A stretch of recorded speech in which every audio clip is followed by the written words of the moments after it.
দেশের মানুষ সরকার ও রাষ্ট্রের প্রতি আস্থা হারিয়ে ফেলেছিল। প্রধানমন্ত্রী তারেক রহমান মাত্র 2 মাসে তা ফিরিয়ে এনেছেন বলে মন্তব্য করেছেন প্রধানমন্ত্রীর মুখপাত্র মাহাদি আমিন। বিএনপি সরকারের 2 মাস পূর্তি উপলক্ষে আয়োজিত সংবাদ সম্মেলনে তিনি এসব কথা বলেন। নির্বাচনী ইশতেহারে জনগণের কাছে যে প্রতিশ্রুতি দেওয়া হয়েছিল সরকার তা বাস্তবায়ন করছে বলে জানান প্রধানমন্ত্রীর মুখপাত্র। বিস্তারিত রাশিদুল কাদেরের রিপোর্টে। সরকার গঠনের 2 মাস পার করল বিএনপি, আর প্রধানমন্ত্রী তারেক রহমান সরকারের 2 মাসের অর্জন জানাতে প্রধানমন্ত্রীর কার্যালয়ে আয়োজন করা হয় সংবাদ সম্মেলন। এতে শুভেচ্ছা বক্তব্য রাখেন প্রধানমন্ত্রীর অতিরিক্ত প্রেস সচিব আতিকুর রহমান রোমন ও প্রধানমন্ত্রীর প্রেস সচিব ও মুখপাত্র সালেহ শিবলি। সরকার প্রধানের 2 মাসের নানা কর্মকাণ্ড তুলে ধরেন তারা। বলেন, প্রধানমন্ত্রী তার কর্মকাণ্ডের মাধ্যমেই মানুষের আস্থা অর্জন করেছেন। উনি আসলে দেশ সেবা করার জন্যই দায়িত্ব গ্রহণ করেছেন।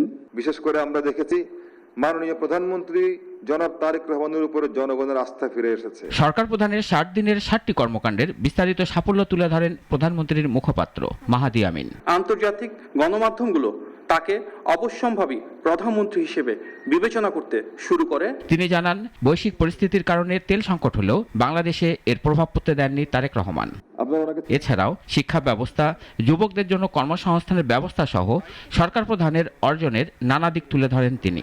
দায়িত্ব গ্রহণের মাত্র 2 মাসের মধ্যেই সরকারের প্রতিশ্রুতি বাস্তবায়নের যে দৃশ্যমান অগ্রগতি রয়েছে তা দেশে বিদেশে ব্যাপকভাবে প্রশংসিত হচ্ছে। সরকারের সব কর্মকাণ্ডে সবার অংশ নেওয়ার কথা থাকলেও সরকার প্রধানের এ মুখপাত্র অভিযোগ করে বলেন, বিরোধী দল কোনো ইস্যু ছাড়াই আন্দোলনের কথা বলছে। মাননীয় প্রধানমন্ত্রীর নেতৃত্ব ও নির্দেশনায় সরকার যে সমস্ত ইতিবাচক পদক্ষেপ গ্রহণ করেছে, বিরোধী দল সেই কাজের জন্য সামগ্রিকভাবে সহযোগিতা করবে।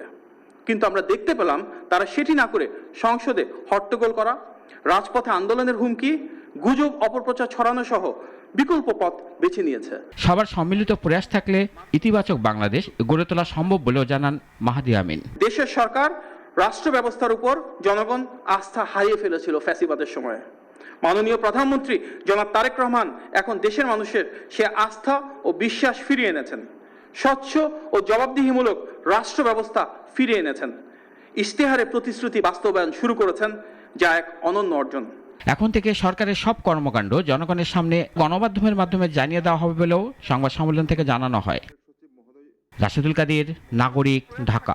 আমরা আরও ইতিবাচক উদ্যোগ